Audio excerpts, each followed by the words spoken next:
Welcome to Esther worship channel. మరొక video ద్వారా మిమ్మల్ని కలుసుకోవడానికి దేవుడిచ్చిన కృపను బట్టి, ఆయుష్ను బట్టి, ఆరోగ్యాన్ని బట్టి దేవుడికి స్తుతులు, స్తోత్రాలు, వందనాలు చెల్లించుకుంటున్నాను. ఆయన సంవత్సరం అంతా నాకు ఆపరేషన్ జరిగిన నాటి నుండి ఇంతవరకు కాపాడి నన్ను బలపరుస్తూ ఆరోగ్యం ఇచ్చి, ఆయుష్ ఇచ్చి, జీవం ఇచ్చి ఊపిరిచ్చిన దేవుడిని ఎంతగానో స్తుతిస్తున్నాను.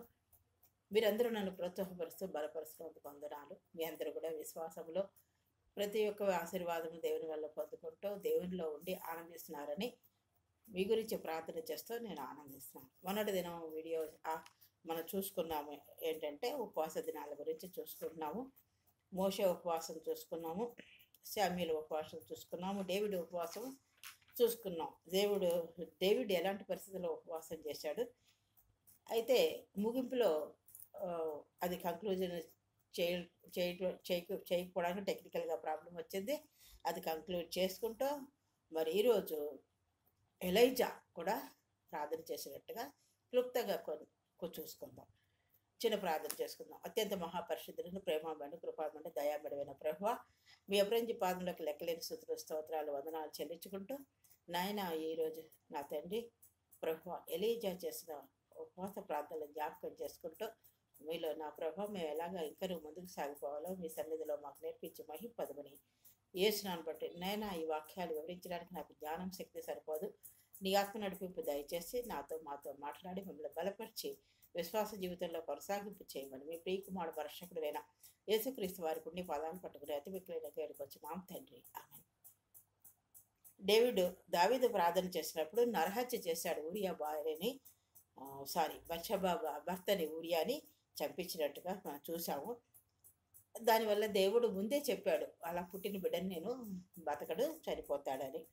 అయినా దేవుడు కృప కోసం దావీదు ప్రార్థన చేసినప్పుడు దేవుడు కనికరించలేదన్నమాట. ఎందుకంటే దాని ఫలితంగా జరిగిన రక్తపాతం కారణంగా నరహత్య చేశాడు కదా, ఊరియాని చంపించాడు కదా, దావీదు ఆలయాన్ని కూడా కట్టించలేకపోయాడు. ఆయన కృపకి పాత్రుడు కాలేకపోయాడు, ఆ బిడ్డ చనిపోయినట్టుగా మనం చూస్తున్నాం.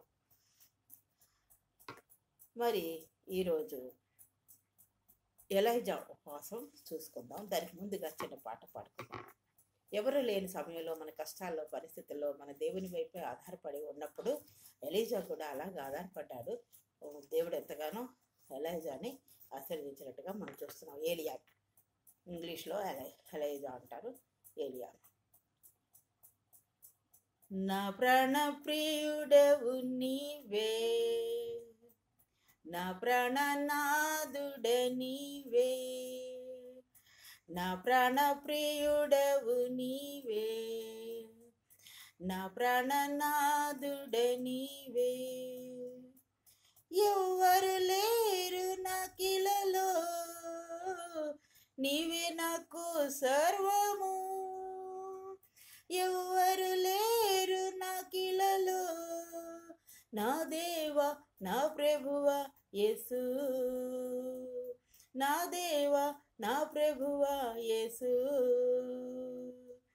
నా ప్రాణ ప్రియుడవు నీవే, నా ప్రాణనాథుడ నీవే. గాఢంధకారములో నీవే నా చిరుదీపము, భీకర తుఫానులో నీవే నాకు దుర్గము. గాఢంధకారములో నీవే నా చిరుదీపము, భీకర తుఫానులో నీవే నాకు దుర్గము. నా ప్రాణ ప్రియుడవు నీవే, నా ప్రాణనాథుడ నీవే, నా ప్రాణ ప్రియుడవు నీవే, నా ప్రాణనాథుడ నీవే.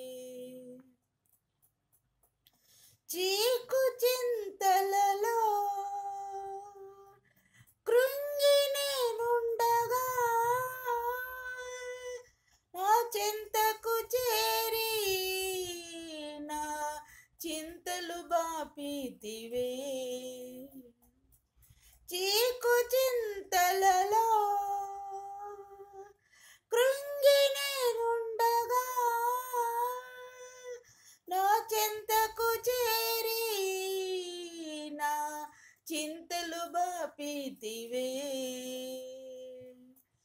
ప్రాణ ప్రియుడవు నీవే, నా ప్రాణనాథుడ నీవే, నా ప్రాణ ప్రియుడవు నీవే, నా ప్రాణనాథుడ నీవే. నీ ప్రేమ బంధము నన్ను వెంటాడెను, నీ రెక్కల నీడకు నన్ను నడిపించెను. నీ ప్రేమ బంధము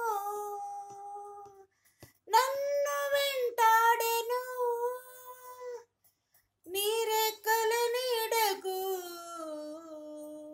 నన్ను నడిపించెను.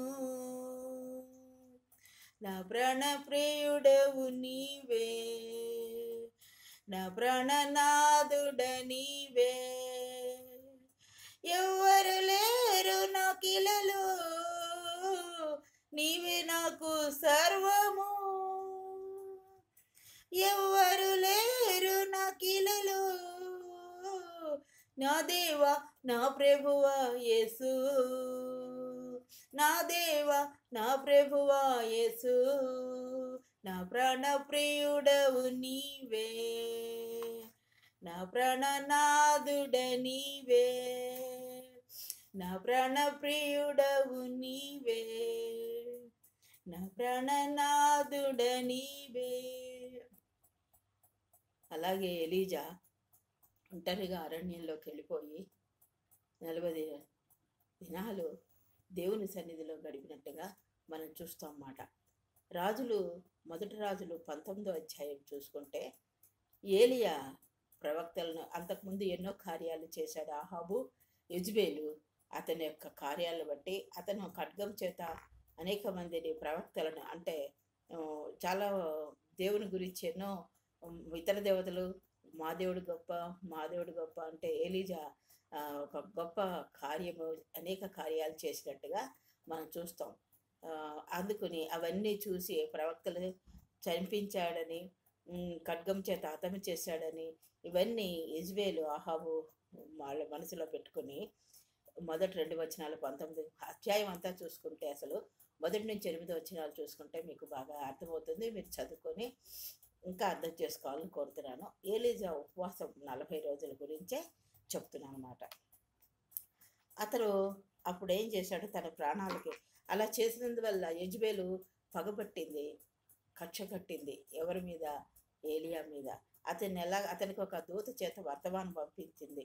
ఏమనంటే, ఈ మనుషులకి జరిగినట్టుగానే నీకు కూడా జరుగుతుంది, ఇదే శిక్ష, మరణ శిక్ష. వాళ్ళని చంపించబట్టి నీకు కూడా అలాగే చంపబడతావని ఒక దూత చేత అతనికి పంపినప్పుడు అతను భయపడ్డాడు. ఎంతైనా గొప్ప ప్రవక్త ఏలియా అనేకమైన అద్భుత కార్యాలు చేశాడు. అయినా కూడా మానవుడు భయపడ్డాడు మాట కూడా కదా. అతను కూడా చాలా భయపడి తన ప్రాణాలను కాపాడుకోవాలని గ్రహించి అతను ఏం చేశాడు, యూదాకు దక్షిణాన ఉన్న బెయేర్షెబాకు పారిపోయాడు అని పరిశుద్ధ గ్రంథం ప్రకారం మనకి తెలియజేస్తుంది. అక్కడికి వెళ్ళిపోయి ఆయన ఏం చేశాడు, ప్రవక్త ఏలియా 40 రోజులు ఉపవాసం ఉన్నాడు. అతను అలసిపోయాడు బాగా మాట. అలసిపోయినప్పుడు అతను దేవునితో మాట్లాడడానికి, దేవుని సన్నిధిలో గడపడానికి, ఆయన ఆజ్ఞలను తెలుసుకోవడానికి వెళ్ళినట్టుగా మనం చూస్తాం. ఆహాబు యెజెబెలుకి జరిగిన వృత్తాంతం వల్ల ఏలియా ఇక్కడికి వెళ్ళిపోయి కర్మల పర్వతం ప్రవక్తలను ఎలా చంపాడో, ఎలా వారికి చెప్పాను కదా, ఎలా వారికి చంపించాడో అదంతా వర్ణిస్తుంది. అవన్నీ మిగతా చాప్టర్స్లో 19 గంట కింద చాప్టర్స్ 18 అధ్యాయాలు రాజుల గ్రంథం తెలిస్తే ఆయన ఏమేమి చేశాడు, వర్షం కురిపించాడు, వర్షం వద్దంటే ఆగిపోయింది, ఇవన్నీ కూడా తెలియజేస్తాయి. కాబట్టి సవాలుగా తీసుకుని దేవుని యొక్క అద్భుత కార్యాలు ఎన్నో చేశాడు. ఆయన ఇవన్నీ తెలుసుకుని అనేక మంది చంపబడ్డారని ఆహాబు, యెజెబెలు వీళ్ళు ఏం చేశారంటే ఈయన్ని ఎట్లాగైనా చంపాలని ఏలియాని ఒక దూత ద్వారా కబురు పెట్టినట్టుగా మనం పంపించినట్టుగా చూస్తున్నాం. దానివల్ల ఇతనికి పాపం, నేను ఎంతవరకు చేశాను, నా పితరుల కంటే నేను గొప్పవాడిని కాను, నేను ఇంకా బతకద్దు, నాకు బ్రతకాలం లేదు, నేను చనిపోతాను, నాకు చనిపోవాలన్నది, నేను ఈ సన్నిధికి వచ్చేస్తానని అతను అనుకుంటూ ఆ నిరాశ పడిపోయాడు, బాధపడ్డాడు. అతను దీనివల్ల ఏం చేశాడు, తన ప్రాణాలు కాపాడుకోవటం కోసం అలా అనుకుంటూనే అరణ్యంలోకి పారిపోయేలా చేసిందన్నమాట. వీటన్నిటి వల్ల అతను పడిన బాధ, గాయం అంటే తన ప్రాణాలు తీసేస్తారన్నది, ఇవన్నీ అతనికి బాధ కలిగించాయి, భయం వేసాయి. దానివల్ల అరణ్యంలోకి పారిపోయేలా చేసిందన్నమాట. ఈ గాయపడి ఏలియా తన ప్రాణాల కోసం పారిపోతాడు. కానీ ఆకలి, అలసట ఇవన్నీ కూడా ఆయన నిర్లక్ష్యం చేస్తాడనమాట. అతనికి కోపం, భయంకరమైన కోపం, తీవ్రమైన కోపం వచ్చింది. మరియు అన్నీ కలిపి అతనికి నిరాశ వచ్చేసింది అనమాట. ఎన్ని చేసిన అతనికి నిరాశ వచ్చేసింది. అలాంటప్పుడు అతనికి ఒక దేవదూత ద్వారా ఆహారం పంపించబడుతుంది. అదే తిన్న తర్వాత అతను లేపి అతను బదిరి వృక్షం కింద పడుకున్నప్పుడు అక్కడ ఏం జరుగుతుందంటే ఒక దూత ద్వారా ఆహారం పంపించినట్టుగా మనం చూస్తాం. ఆ దూత లేపి నువ్వు ఈ ఆహారం తిను, దీని ద్వారా తిని నువ్వు బలపడి 40 రోజులు నువ్వు శక్తికి మించిన ప్రయాణం ఉందని హెచ్చరించినప్పుడు అతను అది తిని మళ్ళీ తను ఎంతగానో శాంతింపబడి అతను ప్రయాణం చేసినట్టుగా చూస్తాం. 19వ అధ్యాయంలో మనం అంతా చూస్తాం అన్నమాట. అతను బలపడినట్టుగా ఆహారం తిని బలపడి అతను ప్రయాణం 40 రోజులు అతను ప్రయాణం చేసినట్టుగా, ఉపవాసం ఉన్నట్టుగా, మెయిన్ 40 రాత్రి పగళ్ళు ప్రయాణం చేసి దేవుని పర్వతం అని పేరు పెట్టబడి హోరేబునకు వచ్చి అచ్చట ఉన్న ఒక గుహలో బస చేసినట్టుగా చూస్తాం అన్నమాట. అతడు లేచి భోజనం చేసి ఆ భోజనపు బలము చేత 40 రాత్రింబగళ్ళు ప్రయాణం చేసి దేవుని పర్వతం అని పెట్టబడిన హోరేబునకు వచ్చి అచ్చట ఉన్న ఒక గుహలో బస చేశాడు. కాబట్టి ఏలియా 40 రోజులు ఉపవాసం ఉన్నట్టుగా మనం చూస్తాం అన్నమాట. దాని తర్వాత ఏలియా 40 రోజులు ఉపవాసం ఉన్నాడు. దేవునితో మాట్లాడడానికి, ఆయన ఆజ్ఞలను తెలుసుకోవడానికి అని చెప్పబడింది. ఆయనకి సమీపంగా ఉండి, ఆయన సన్నిధిలో ఉండి కనిపెట్టి దేవుడు తనకి ఏం చెప్పాడో తనతో ఆయన మాట్లాడతాడనమాట. మాట్లాడి ఏమని అంటాడంటే ఒక రాజుని పట్టాభిషేకం చేయమని చెప్తాడు. షాపాతు అతన్ని కూడా అభిషేకించమని చెప్తాడు అన్నమాట. పట్టాభిషేకం చేయమంటాడు. ఇతను ఆ షాపాత్ అతను ఈయనకి సేవకుడుగా ఉంటాడు. మా షాపాత్ కుమారుడైన ఒక్క వచనం చూసుకొని మనం ముగించుకుందాం. కాబట్టి దేవుడు ప్రత్యక్షమై ఏలియా ఏం చేశాడు, దేవుడు ప్రత్యక్షమై అతనికి ఏం సెలవిచ్చాడో అది జరిగించాడు అన్నమాట. దేవుడు ఏం చెప్పాడో అది జరిగించినట్లుగా మనము చూస్తున్నాం. ఒక వచనము 2 వచనాలు చూసుకుందాం. అప్పుడు యెహోవా అతనికి సెలవిచ్చినదేమనగా, నీవు మరలి అరణ్య మార్గమున దమస్కునకు పోయి దానిలో ప్రవేశించి సిరియా దేశం మీద హజాయేలునకు పట్టాభిషేకం చేయబడినాడు. ఇశ్రాయేల్ వారి మీద షింపీ కుమారుడైన యెహోవాకు పట్టాభిషేకము చేయవు. నీకు మారుగా ప్రవక్త అయ్యుటకు అవేద్య హోదారవాడైన షాపాతు కుమారుడైన షాపాతు కుమారుడు మాట. ఎలీషా షాపాతు కుమారుడు. ఇతనికి ఏమంటున్నాడు, హతము చేయము, యెహూ యొక్క ఖడ్గము తప్పించుకొని వారిని ఎలీషా హతము చేయను. ఎలీషా హతము చేస్తాడు. ఈ 2 ఆయనకి ఆజ్ఞ ఇచ్చి చెప్పినట్టుగా ఉపవాస దినాల్లో మనం చూస్తాం. దేవుని సన్నిధిలో ఎలీషానే అతను అభిషేకించిన తర్వాత ఏం జరిగిందన్నది ఆ అధ్యాయం అంతా మీరు చదవండి. నేను ఉపవాస దినం గురించే చెప్తున్నాను. లెంట్ డేస్లో ఉపవాస దినాల గురించి చెప్తున్నాను. కాబట్టి ఉపవాస దినాల్లో దేవునికి సన్నిధికి సమీపంగా ఉండాలి, దేవునితో మాట్లాడాలి, పరిశుద్ధ గ్రంథం చదవాలి, ఆయన్ని ధ్యానించాలి. ఈ రోజుల్లోనే కాదు, రోజు చదువుకోవాలి. ఈ రోజుల్లో ప్రత్యేకంగా ఈ దేవుని సన్నిధిలో గడపాలి. దేవుడితో మన అవసరాలు, అంతేకాకుండా మనం పరిశుద్ధపరుచుకుంటూ ఆయన సన్నిధిలో మనం ఎలా ఉండాలి, ఆయనకి ఇష్టలుగా ఉండాలి, ఆయనలో ముందుకు సాగిపోవాలి, పరిశుద్ధ జీవితంలో సాగిపోవాలి.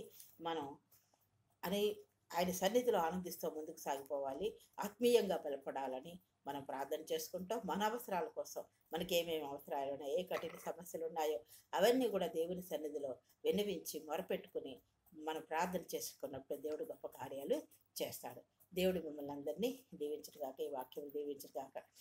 మరి అలాంటి పెద్ద పెద్ద ప్రవక్తలే ఫాస్టింగ్ ఉన్నారు. మరి మనం ఎంత? యేసుప్రభు వారు కూడా ఫాస్టింగ్ ఉన్నట్టుగా చూస్తాం. ముందు తర్వాత వీడియోల్లో మనం చూసుకుందాం. కాబట్టి మనము ఆరోగ్యానికి మంచిది, ఆత్మీయంగా బలపడతాం, దేవుని సన్నిధిలో ఉండి కనిపెట్టి ప్రార్థన చేసుకుంటూ అనేకమైనవి పొందుతాం, ఆత్మీయంగా బలపడతాం. కాబట్టి మనం కూడా ఇది ఆచారం అనేది కాదు, మనం ఉపవాసం మనం ఎంతవరకు ఉండగలవో, ఎన్ని దినాలు ఉండగలవో అలా చేస్తూ ఆత్మీయ జీవితంలో ముందుకు సాగిపోవాలని కోరుతూ ఈ వాక్యం నేను ముగిస్తున్నాను. చిన్న ప్రార్థన చేసుకుందాం. అత్యంత మహాపరిశుద్ధుడైన దేవ, మీ పరిశుద్ధ పాదము స్తుతులు స్తోత్రాలు చెల్లించుకుంటూ మీ పాసన వస్తున్నాం తండ్రి. నాయన, మా ముందు మోషే, సమూయేల్, దావీదు, ఏలియా వాళ్ళ ఉపవాస దినాల గురించి క్లుప్తంగా మాకు మీరు బోధిస్తున్న విధానం బట్టి వందనాలైనా. నైనా మేము ఆత్మీయంగా బలపడాలంటే, మీ సన్నిధిలో గడపాలంటే, మీ వాక్య ధ్యానములో మీకు సమీపంగా ఉండాలంటే, ఉపవాస దినాలు మా శక్తానుసారం ఆచరించడంలో నా ప్రభా మేము అనేకమైన మేళ్లు పొందుతాం తండ్రి. ఆత్మీయంగా బలపడతాం, శరీర సంబంధంగా ఆశీర్వదపడతాం. కాబట్టి నాయన, ఈ ఉపవాస ప్రార్థనలు నడిపించి మహింపదమని మీరు ఇచ్చిన ఈ వర్తమానం బట్టి మీకే వందనాలు స్తోత్రాలు చెల్లించుకుంటాం. మీ ప్రియకుమారుడు రక్షకుడైన యేసుక్రీస్తు వారికి నీ పాదాలు బట్టి అతిమిక్కులను వేడుకు వచ్చినాం తండ్రి. ఆమేన్. నన్ను బలపరుస్తూ, ప్రోత్సహిస్తూ, ఆదరిస్తున్నందుకు మీకు వందనాలు.